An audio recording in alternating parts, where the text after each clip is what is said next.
ชื่อตามที่ฟังมาช่างอุราไว้บ้างเถิดน้องอย่าเชื่อตามที่ทำสืบต่อในสิ่งนั้นน้องอาจจะไม่ถูกจริง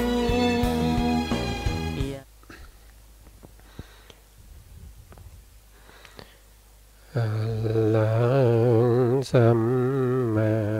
สัมพุทโธภะคะวะภะคะวะพุทธังภะคะวันตังอภิวาเทมิ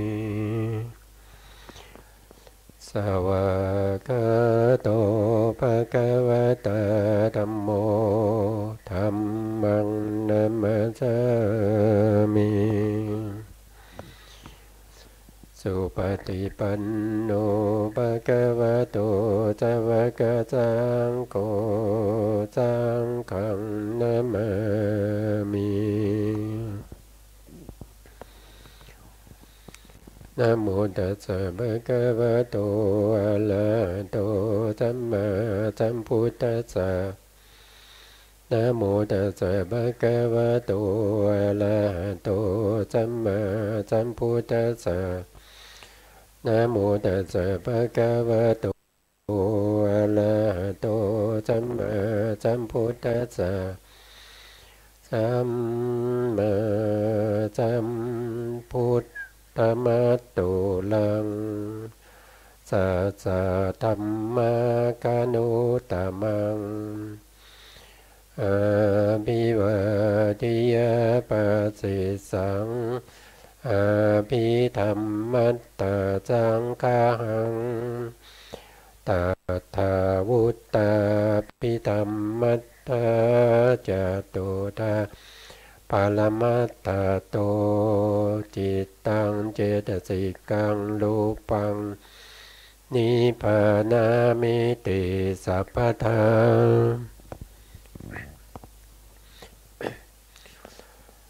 ก็กราบนมัสการพระมหาเถระพระสังฆาธิการพระเถรานุเถระและขอสวัสดีท่านผู้ฟังและผู้ชมทุกท่านที่เข้ามาติดตามในรายการพระไตรปิฎกลอยฟ้าในเนื้อหาพระอภิธรรมปิฎกนะครับครั้งนี้ก็เป็นครั้งที่56นะครับ56ครั้งนี้เราก็จะขึ้นในรูปหมวดที่3นะครับที่เราเรียกว่ารูปสมุฏฐานนัยและการแสดงรูปสมุฏฐานของแสดงสมุฏฐานของรูปนะครับซึ่งครั้งที่แล้วเราก็ได้แสดงจบไปแล้วในเรื่องของรูปที่เป็นวิภาคนัยก็คือการแสดงรูปโดยย่อนะครับโดยพิสดารโดยพิสดารนะครับครั้งนี้เราก็มาขึ้นในส่วนที่เป็นหมวดที่3ต่อไปนะครับซึ่งในหมวดที่3เนี่ยที่เราศึกษานะครับก็จะศึกษาในเรื่องของสมุฏฐานสมุฏฐานของรูปทั้งหลายที่เกิดขึ้นนะสมุฏฐานก็จะมีอยู่ทั้งหมดอยู่4สมุฏฐานด้วยกันที่ทำให้รูปนั้นเกิดขึ้นนะครับหนึ่งก็คือรูปที่เกิดจากกรรมนะครับรูปที่เกิดจากกรรมเราก็ได้ศึกษาไปบ้างแล้วนะว่ารูปที่เกิดจากกรรมนะมีอยู่ทั้งหมด18รูปนะมีอยู่18รูปหรือถ้าเอา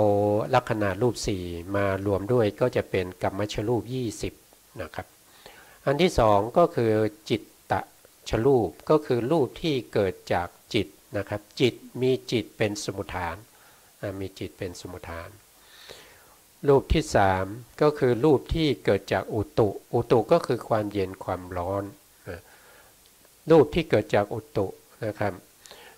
แล้วก็รูปที่เกิดจากอาหารนะก็จะมีอยู่ด้วยกัน4สมุฏฐานด้วยกันนะครับใน4สมุฏฐานนี้นะครับใน4สมุฏฐานนี้ก็จะมีเกิดจา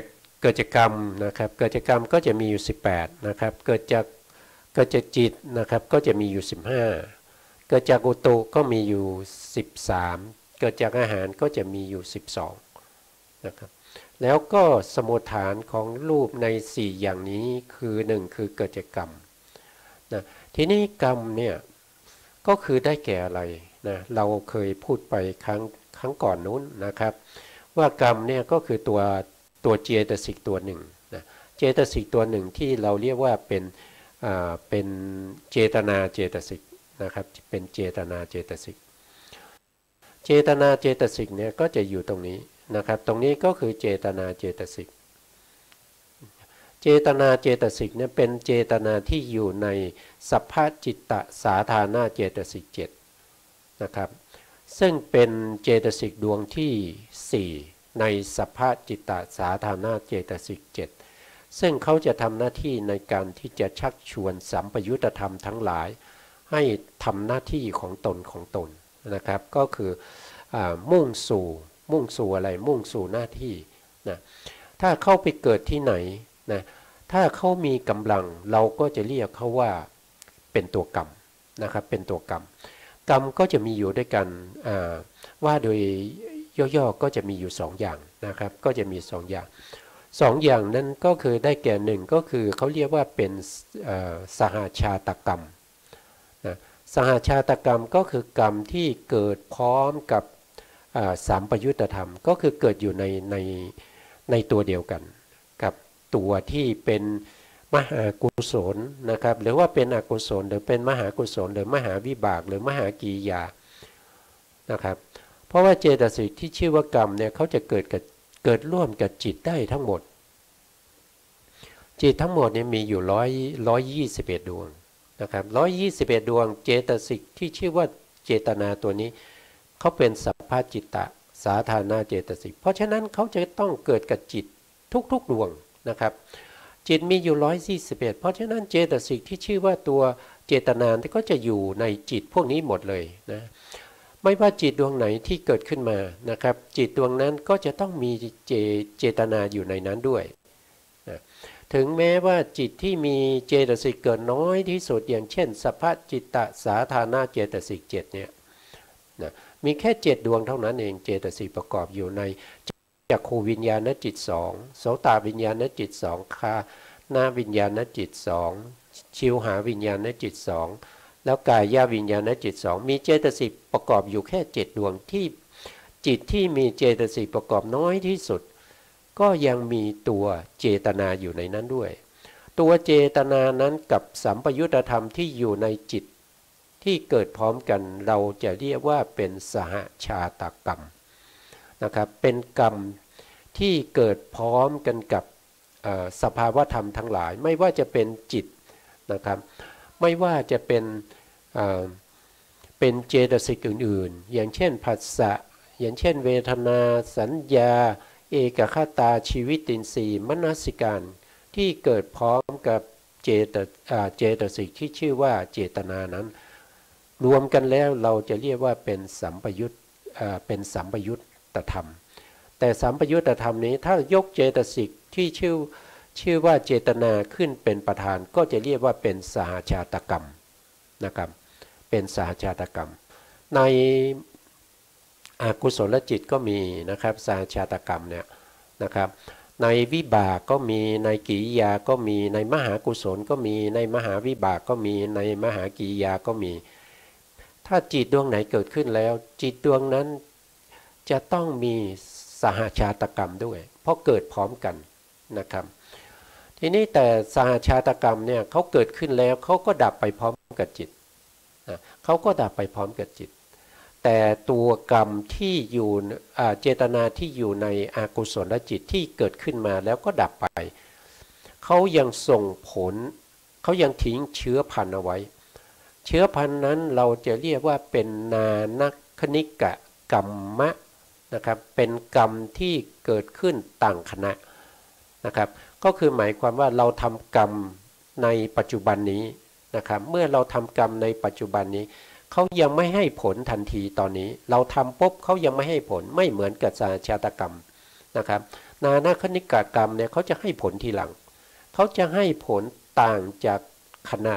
ที่ทำ นะครับขณะที่ทำเนี่ยก็ทำกรรมไปก็เป็นสหชาตกรรมนะครับหลังจากทำกรรมไปแล้วกรรมนั้นก็จะติดตามเราไปเรื่อยๆนะครับถ้ามีโอกาส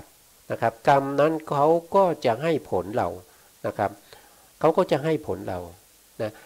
ไม่ว่าจะทำกรรมดีไว้กรรมชั่วหรือไม่ว่าจะเป็นทางกายทางวาจาทางใจหรือว่ากรรมที่ดีไม่ดีก็ตาม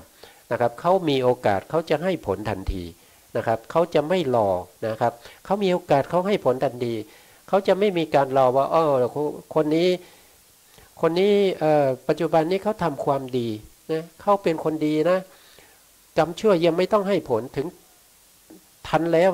พอบอกผมจะไม่ให้ผลคุณเพราะว่าคุณตอนนี้เป็นคนดีแล้วไม่ใช่อย่างนั้นนะครับถึงแม้ว่าในขณะที่เรา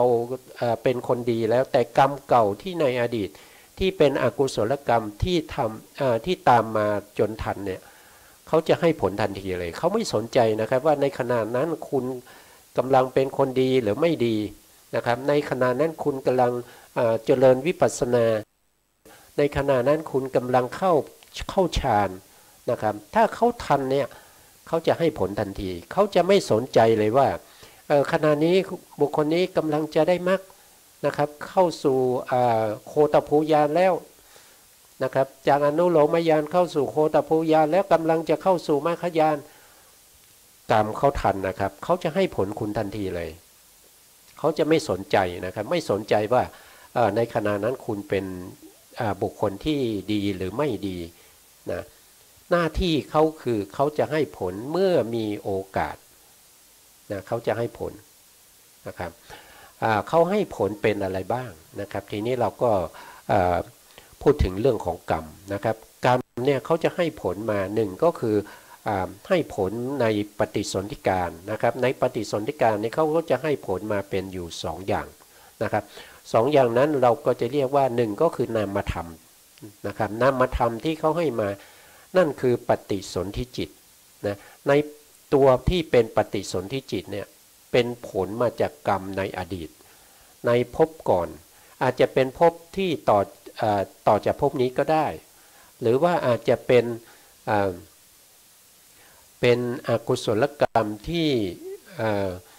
เราเคยทำไว้เมื่อก่อนไม่รู้ว่าภพไหนแล้วนะครับหรือว่าเป็นในอนันตชาติในอดีตนะครับที่เราไม่รู้นับไม่ได้นะครับที่เราเคยทำไว้นะครับเขาก็ยังมีโอกาสที่จะส่งผลให้เราได้นะครับก็ยังส่งถ้าเขามาทันเขาก็จะส่งผลนะครับส่งผลมาให้ในปฏิสนธิการก็คือมาให้เป็นนามธรรมนามธรรมนั้นก็คือได้แก่ปฏิสนธิจิตถ้าเป็นอกุศลกรรมเขาตามมาทันในขณะที่ปฏิสนธิการเขาจะให้ผลมาเป็นวิบากดวงหนึ่งนะครับก็เป็นจิตที่เป็นวิบากก็คือดวงนี้นะครับก็เป็นดวงนี้นะดวงนี้คืออะไรดวงนี้ก็คืออุเบกขาสันติรณะอากุศลวิบากนะครับอากุศลสันติรณะนะครับเป็นอุเบกขานะครับสันติรณะอากุศลวิบากดวงนี้ให้ผลแล้วจิตดวงนี้เขาไปเกิดที่ไหนเขาไปเกิดในอบายนะครับเขาไปเกิดในอบายก็จะมีอยู่4อย่างนะครับไปเกิดเป็นเดรัจฉานก็ได้เดรัจฉานก็มีมากมายนะครับไม่ว่าจะเป็นเดรัจฉานที่เป็นตัวใหญ่ตัวเล็กมีขา2ขาไม่มีขานะครับหรือว่ามี4ขามีมากกว่า4ขานะครับมีมากมายบางอย่างก็บินได้นะบางอย่างก็บินไม่ได้บางอย่างก็จะอยู่ในน้ำนะบางอย่างก็อยู่ในน้ำจืดน้ำเค็มนะครับบางอย่างก็ต้องอยู่ในน้ำค่ำนะครับสิ่งพวกนี้มาจากไหนมาจากการกระทำอกุศลกรรมนะครับเป็นกรรมที่เราเคยทำไว้แล้วในอดีตนะอย่างเช่นนะครับอกุศลกรรมถ้าเราว่าโดยศีลก็คือเราเคยฆ่าสัตว์ไว้เราเคยเบียดเบียนสัตว์ไว้เคยฆ่าสัตว์ไว้นะครับแล้วก็นอกจากนั้นเราก็เคยลักทรัพย์เอาไว้นะเคยลักทรัพย์เอาไว้เคยประพฤติผิดในกามเอาไว้นะเคยในการมุสานะเคยสอดเสียด นะครับทำให้เขาแตกกันนะเคยพูดคำหยาบนะเคยพูดเพ้อเจ้อนะครับกรรมพวกนี้มันเป็นอกุศลกรรมนะเป็นอกุศลกรรมนะไม่ว่าจะเป็นทางกายทุจริตทางใจ3นะครับทุจริตทางกาย3ทุจริตทางวาจา4นะครับพวกนี้เขาให้ผลหมดนะให้ผลหมดแต่เขาไม่ได้ให้ผลแน่นอนนะเขาไม่ได้ให้ผลแน่นอนว่าทำตอนนี้อีก2 ชั่วโมงจะให้ผลหรือว่าทำวันนี้อีก3 วันจะให้ผลนะเขาให้ผลไม่แน่นอนก็เพราะว่าอะไรก็เพราะว่าการทำสิ่งเหล่านี้ความที่เราเรียกว่าเป็นกำลังของอกุศลบางทีเราทำด้วยกำลังอกุศลที่มีกำลังมากหรือมีกำลังน้อยหรือว่าอกุศลนั้นและกรรมที่เราทำมันเป็นกรรมเล็กๆน้อยๆมันไม่เข้าถึงกรรมที่มีกำลังมากนะครับนะเขาจึงรออยู่เพื่อที่จะให้ผลแต่เขาจะให้ผลได้ต่อเมื่อเขา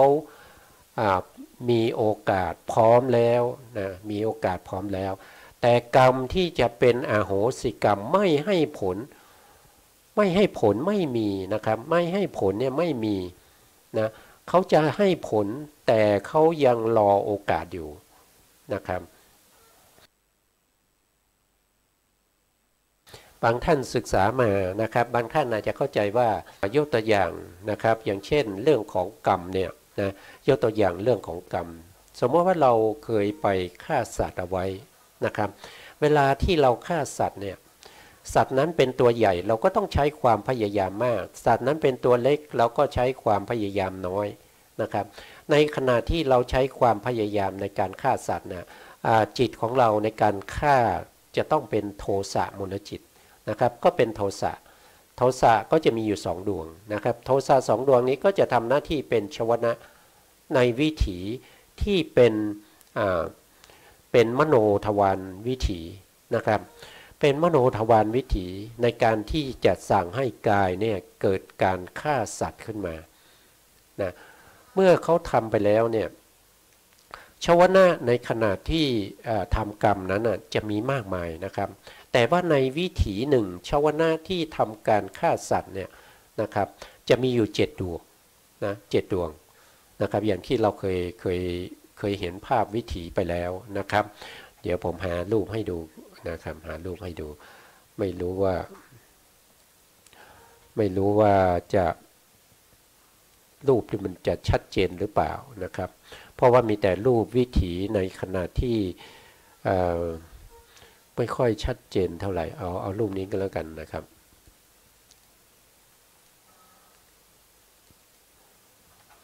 รูปนี้ก็คือเป็นวิถีของมรณาสันนวิถีนะครับรูปพวกนี้ก็ได้มาจากทางอินเทอร์เน็ตนะครับก็ขอบคุณท่านผู้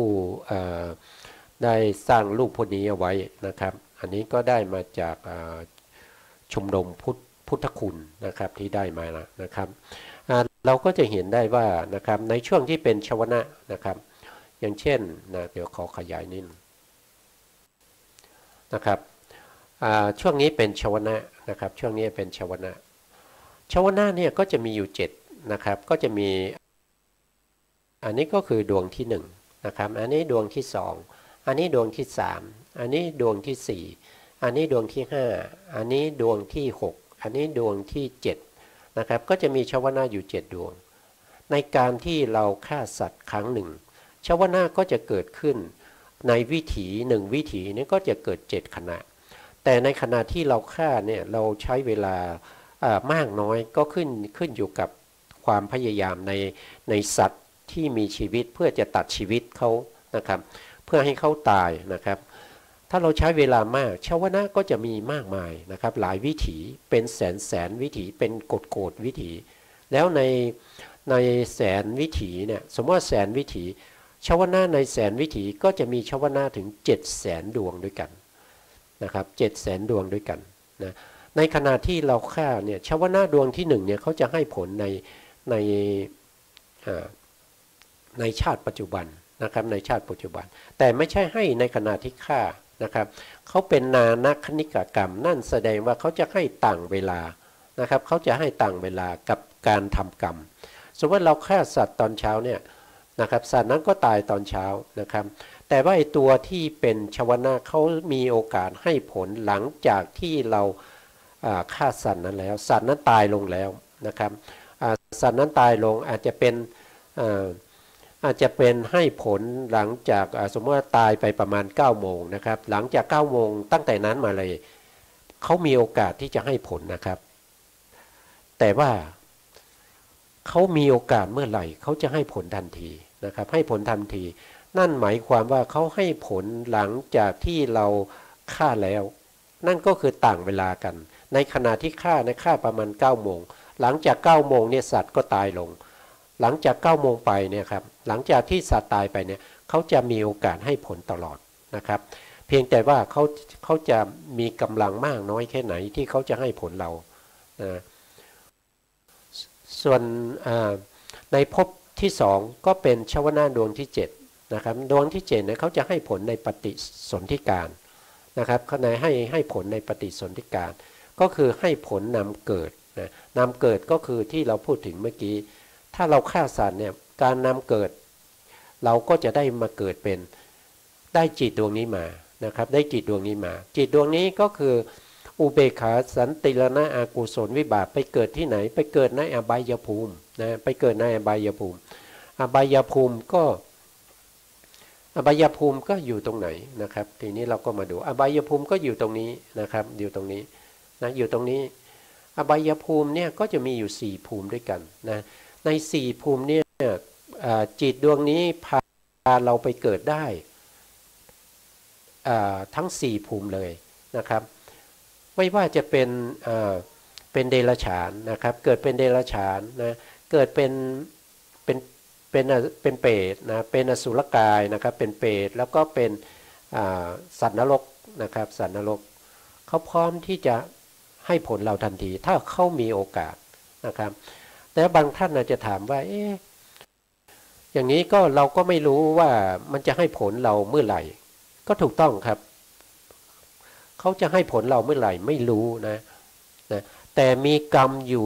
ประเภทหนึ่งนะครับที่เขาให้ผลแน่นอนเลยนะครับเขาจะให้ผลแน่นอนเลยว่าถ้าเราตายปุ๊บเนี่ยเขาจะให้ผลในปฏิสนธิการต่อจากภพนี้ทันทีนะครับไม่รอเวลาแล้วนะจะให้ผลในปฏิสนธิการนะหลังจากที่เราตายจากภพนี้ไปปฏิสนธิจิตก็จะมาจากกรรมที่เราทำนั้นเลยอันนั้นเราจะเรียกว่าเป็นอานันตริยกรรมนะอานันตริยกรรมเนี่ยก็จะมีอยู่5อย่างนะครับมีอยู่5อย่างก็คือ1ก็คือฆ่าบิดานะครับคือฆ่าพ่อนะฆ่ามารดานะครับหรือว่าฆ่าแม่นะฆ่าพระอรหันต์นะครับแล้วก็ทำให้พระพุทธเจ้าห่อพระโลหิตนะครับก็คือทำร้ายพระพุทธเจ้านะครับแล้วก็ทำให้สงฆ์แตกกันนะพอมาถึงตรงนี้บรรท่านถามว่าถ้าฆ่าพระพุทธเจ้าล่ะก็ตอบว่าไม่มีใครที่จะสามารถฆ่าพระพุทธเจ้าได้นะครับมีแต่ทำให้พระพุทธเจ้าได้รับบาดเจ็บนะครับอย่างเช่นห่อเลือดนะครับห่อเลือดนะแต่ไม่มีใครที่จะสามารถฆ่าพระสัมมาสัมพุทธเจ้าได้พระสัมมาสัมพุทธเจ้าจะไม่ตายด้วยการฆ่าด้วยสัตตาทั้งหลายนะฆ่าด้วยอาวุธทั้งหลายนะครับไม่ว่าจะเป็นท่อนไม้ไม่ว่าจะเป็นในปัจจุบันนี้ก็ปืนเนาะในปัจจุบันนี้ก็มีปรมาณูอะไรพวกนี้นะครับไม่สามารถที่จะฆ่าพระสัมมาสัมพุทธเจ้าได้นะครับทำให้พระพุทธเจ้าโห่พระโลหิตนี้ก็มากมายแล้วเพราะกรรมนั้นก็จะให้ผลในปฏิสนธิการแน่นอนนะครับก็มีอยู่5อย่างนะครับเขาจะให้ผลในปฏิสนธิการก็คือให้ผลไปเกิดในอบายด้วยจิตดวงนี้นะครับได้จิตดวงนี้ทีนี้ถ้าสมมติว่ามีคนถามอีกว่ากรรมที่มันหนักกว่าอานันตริยกรรมทั้ง5เนี่ยที่เป็นปัญจานันตริยกรรมนี่มีไหมนะครับก็ตอบว่ามีนะครับก็ตอบว่ามีนะครับเวลาเราทำกรรมนั้นแล้วเนี่ยกรรมนั้นเขาจะให้ผลก่อน นะครับเขาจะให้ผลก่อนอานันตริยกรรมเขาจะให้ผลก่อนการฆ่าพ่อนะครับการฆ่าแม่การฆ่าพระอรหันต์ทำให้พระพุทธเจ้าโห่พระโลหิตแล้วก็ทำให้สงฆ์แตกกันกรรมที่หนักกว่านั้นเราเรียกว่าเป็นนิยตมิจฉาทิฏฐิ3นะครับนิยตมิจฉาทิฏฐิก็คือทิฏฐิที่มีความเห็นผิดที่ไม่สามารถที่จะมีใครมาช่วยแก้ไขได้นะครับความเห็นผิดเหล่านั้นเราก็จะเรียกว่าเป็นนิยตมิจฉาทิฏฐิก็คือมีความเห็นว่านะครับว่าทำกรรมนะครับทำกรรมแล้วไม่มีผลนะไม่มีผลนะครับสักแต่ว่าทำผลไม่มีหรอกนะครับอยากจะทำอะไรก็ทำเลยนะครับทำแล้วก็จบกันนะทำแล้วก็สิ้นสุดกันทำภพนี้ก็จบภพนี้แหละไม่ต้องไปชดใช้ถ้าเราตายแล้วก็จบกันแล้วนี่ถ้าคิดอย่างนี้โดยแก้ไขไม่ได้เลยนะครับไม่มีใครแก้ได้ไม่ว่าจะเป็นพระสัมมาสัมพุทธเจ้านะครับอุบัติขึ้นมาช่วยแก้ก็แก้ไม่ได้นะครับเขามีความเห็นอย่างนี้ดิ่งไปสู่นิยตมิจฉาทิฏฐิแบบนี้นะครับอันนี้ให้ผลก่อนอานันตริยกรรมนะครับนะครับก็คือทำกรรมแล้วไม่มีผลนะข้อที่1นะครับข้อที่2ก็คือในปัจจุบันนี้ที่เราได้รับความสุขความทุกข์อยู่ปัจจุบันนี้ไม่ได้เกิดจากกรรมในอดีตนะครับไม่ได้เกิดจากกรรมในอดีตอันนี้ก็เป็นอานันตยะเขาเรียกว่าเป็นนิยตมิจฉาทิฏฐินะครับเป็นกรรมที่แก้ไขไม่ได้นะครับเขาบอกว่าที่ได้รับความสุขที่ได้รับความทุกข์อยู่ปัจจุบันมันก็เป็นแต่เพียงว่าสิ่งบังเอิญนะครับเป็นสิ่งที่มันมีอยู่แล้วมันไม่ใช่เกิดจากกรรมนะมันไม่ได้เกิดจากกรรมเลยกรรมไม่มีผลมาให้ผลในชาตินี้ผมได้รับความสุขก็เพราะว่าผมทำความดีนะเขาไม่ได้คิดถึงว่ากรรมในอดีตนี่ส่งผลมานะครับนะเขามีความคิดเห็นที่ติดแน่นอยู่ในเรื่องของว่ากรรมที่ทำไปแล้วไม่มีนะครับไม่ได้ให้ผลนะเขาไม่เชื่อในเรื่องของผลนะครับคนแรกนี่ไม่เชื่อในเรื่องของเหตุนะครับคนที่2ไม่เชื่อในเรื่องของผลนะแล้วก็คนที่3เนี่ยเขาไม่เชื่อทั้งเหตุและผลนะเขาไม่เชื่อทั้งเหตุและผลนะครับคนพวกนี้จะเป็นบุคคลที่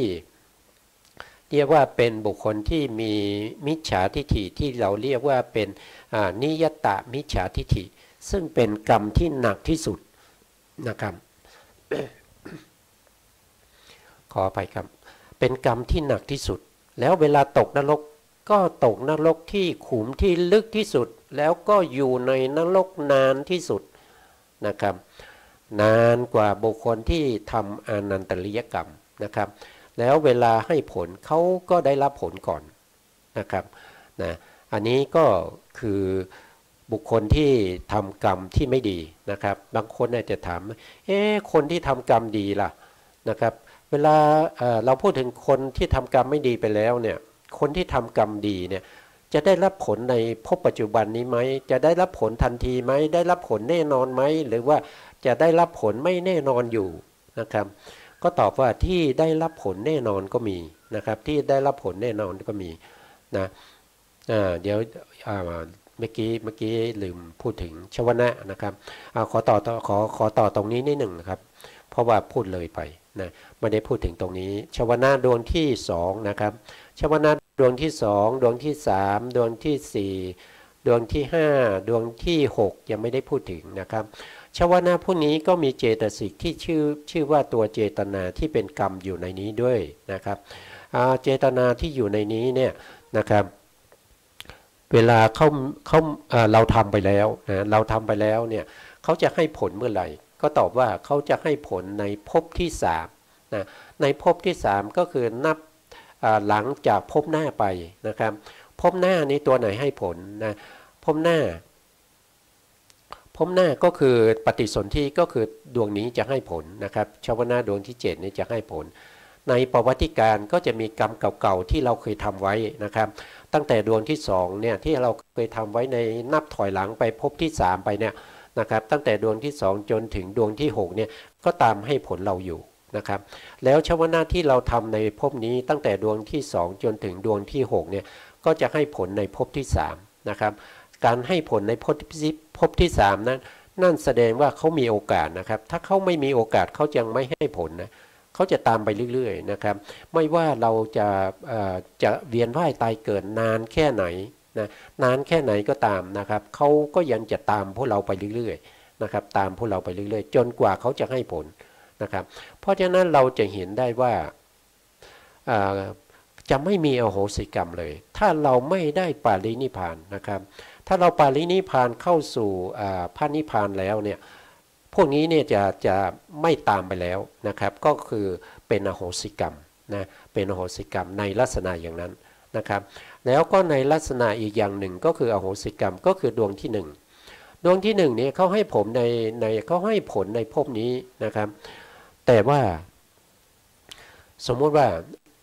เขาให้ผลในภพนี้แต่เขายังไม่ได้ให้ผลเพราะว่าเราทำกรรมในภพนี้มันมากมายนะเราทำด้วยมากมายเหลือเกินนะครับเขายังไม่มีโอกาสให้ผลเขาก็ตามมาเรื่อยๆนะครับก็บางครั้งก็คล้ายๆกับการเข้าคิวนะซื้อของหรือว่าการเข้าคิวจ่ายเงินหรือว่าเข้าคิวทำอะไรสักอย่างนะครับก็จะเป็นในลักษณะนั้นแต่ถ้าสมมติว่าเขาเข้าคิวเป็นคนที่20นะครับดวงที่1ที่เราทำกรรมไปแล้วนะครับดวงที่1เขาเข้าคิวเป็นดวงที่เขาอยู่ลำดับที่20นะครับแต่ตอนนี้เนี่ยกำลังให้ผลในคิวที่5อยู่นะครับพอคิวที่6กำลังให้ผลเนี่ยเขาก็ตายนะครับเขาก็ตายไปจากภพนี้แล้วนะครับเพราะฉะนั้นชวนาจิตที่เป็นดวงที่1ตั้งแต่ดวงที่7นะครับตั้งแต่ชวนาที่7นะครับดวงที่1ในชวนาที่7ที่8ที่9นะครับแต่ต้องเป็นดวงที่1นะครับดวงที่1จะไม่มีโอกาสให้ผลละนะครับไม่ว่าจะเป็นชวนะทางมโนทวารนะครับที่เป็นวิถีที่1วิถีที่2วิถีที่3อะไรก็ตามจะไม่มีโอกาสให้ผลเพราะฉะนั้นก็จะเป็นอโหสิกรรมไปเฉพาะชวนะดวงที่1นะครับนะแล้วก็ชวนะดวงที่7เนี่ยเขาจะไปให้ผลในภพหน้าแต่พอไปถึงภพหน้าเนี่ยยังไม่ทันให้ผลนะครับยังไม่ทันให้ผลชวนะเขาก็ไปเกิดในภพที่3ไปแล้วเพราะฉะนั้นชวนะดวงที่2เนี่ยไอ้ดวงที่7เนี่ยก็ไม่มีโอกาสให้ผลในลักษณะนี้เราก็จะเรียกว่าเป็นอโหสิกรรมแต่เป็นชวนะดวงที่1หรือดวงที่7เท่านั้นนะครับแต่ว่าดวงที่2ถึงดวงที่6ก็ยังตามไปอยู่นะครับตามไปให้ผลเราอยู่กรรมที่เราทำแค่อย่างเดียวนะครับชวนามี7นะชวนามี7แล้วในการทำกรรมครั้งหนึ่งเนี่ยวิถีเนี่ยจะมีมากมายเป็นแสนวิถีเป็นโกฏวิถีนะครับเพราะว่าจิตเนี่ยเกิดขึ้นแล้วก็ดับไปรวดเร็วนะครับเกิดขึ้นมาแล้วก็ดับไปเนี่ยมันรวดเร็วมากนะครับลัดนิ้วมือหนึ่งก็เกิดดับไปตั้งแสนโกฏนะครับเกิดดับไปแสนโกฏนะครับลัดนิ้วมือหนึ่งเนี่ยมีอาจารย์ภายหลังเนี่ยท่านก็มาหาวิธีว่าคำว่าลัดนิ้วมือเนี่ยมันจะมีเวลาประมาณเท่าไหร่นะครับเขาก็สรุปแล้วนะเขาก็หาข้ออุปมาได้ว่าลัดนิ้วมือหนึ่งเนี่ยเท่ากับ4วินาทีเฉลี่ยแล้วก็คือเท่ากับ4วินาทีนะครับเพราะฉะนั้นใน4วินาทีในลัดนิ้วมือหนึ่งก็แสนโกฏใช่ไหมครับใน1วินาทีนั่นก็แสดงว่าจิตเนี่ยเกิดดับไป400,000 โกฏนะครับเกิดขึ้นแล้วดับไป400,000 โกฏนะครับใน1วินาทีเนี่ยเกิดดับไปแล้ว400,000 โกฏเพราะฉะนั้นชวนะนี้ก็จะมีอยู่มากมายนะชวนะที่มีอยู่มากมายก็จะตามเราไปเรื่อยๆถ้าเรายังไม่ได้ปารินิพพานชวนะนั้นตามไปเรื่อยๆแม้กระทั่งเป็นพระอรหันต์นะครับแม้กระทั่งเป็นพระอรหันต์อย่างเช่นพระโมคคัลลานะนะครับนะครั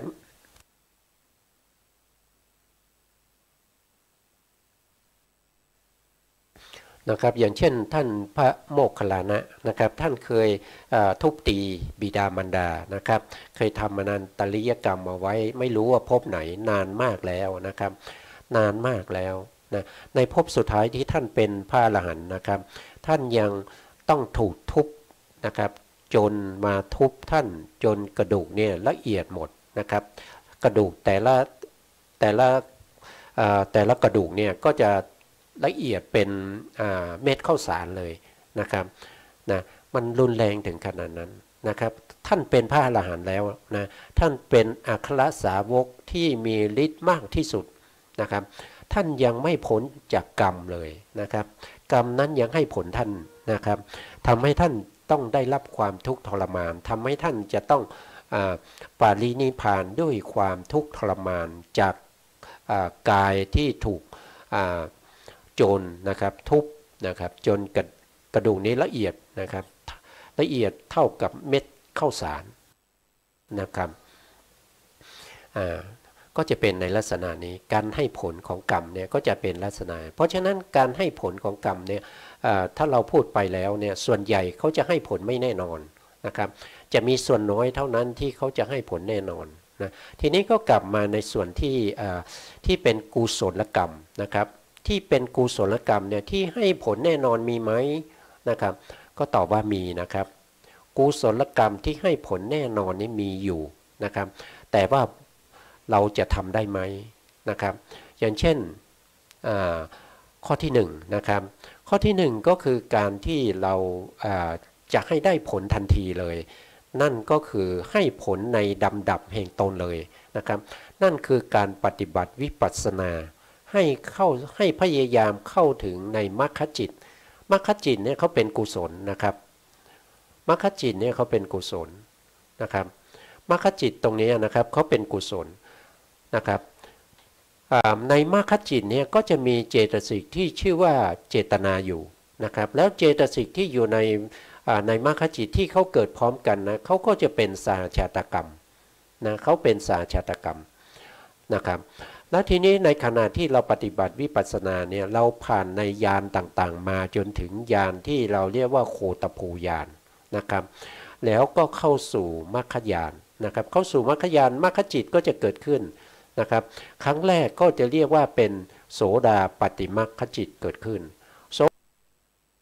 ดาปัตติมรรคจิตเกิดขึ้นเนี่ยพอโสดาปัตติมรรคจิตดับไปปุ๊บเนี่ยเขาให้ผลทันทีเลยนะครับเขาให้ผลทันทีเลยเขาไม่รอโอกาสเขาไม่ต้องรอว่ารอโอกาสจะให้ผลเมื่อไหร่นะเขาไม่ต้องรอเลยเมื่อมรรคจิตเกิดขึ้นดับไปแล้วผลละจิตที่เป็นโสดาบันเกิดขึ้นทันทีนะครับดวงนี้เกิดขึ้นทันทีนะครับเกิดขึ้น2ขณะหรือ3ขณะก็ขึ้นอยู่กับบุคคลนั้นนะครับขึ้นอยู่กับการปฏิบัติของบุคคลนั้นว่าปฏิบัติได้เป็นบุคคลที่ปฏิบัติได้เร็วหรือว่าได้ช้านะครับก็ขึ้นอยู่กับตัวบุคคลผู้ปฏิบัติอันนี้ก็แสดงให้เห็นว่านะครับชวนาที่เป็นมรรคจิตเนี่ยดับไปปุ๊บนะครับมรรคจิตนี้ก็จะให้ผลมาเป็นผลละจิตทันทีนั่นคือการให้ผลในดำดับแห่งตนเลยติดกับตนเลยนะครับไม่ต้องรอนะครับไม่ต้องรอปฏิสนธินะครับไม่ต้องรอในภพหน้านะครับไม่ต้องรอในภพอื่นๆต่อไปนะครับเขาให้ผลทันทีอันนี้เป็นกุศลกรรมเป็นมรรคกุศลนะครับให้ผลในดำดับทันทีนะครับนะอย่างเช่นแต่ในคำอธิบายเขาจะไม่พูดถึงในเรื่องของฌานนะครับไม่พูดถึงในเรื่องของฌานนะครับแต่ถ้าเราโดยอุปไมยหรือว่าโดยการเขาเรียกว่าโดยการที่ปริยายนะครับแต่ไม่ใช่โดยคำอธิบายของพระอาจารย์ทั้งหลายนะครับเรื่องของฌานก็เช่นเดียวกันนะครับถ้าเราปฏิบัติฌานนะครับจนเข้าถึงในส่วนที่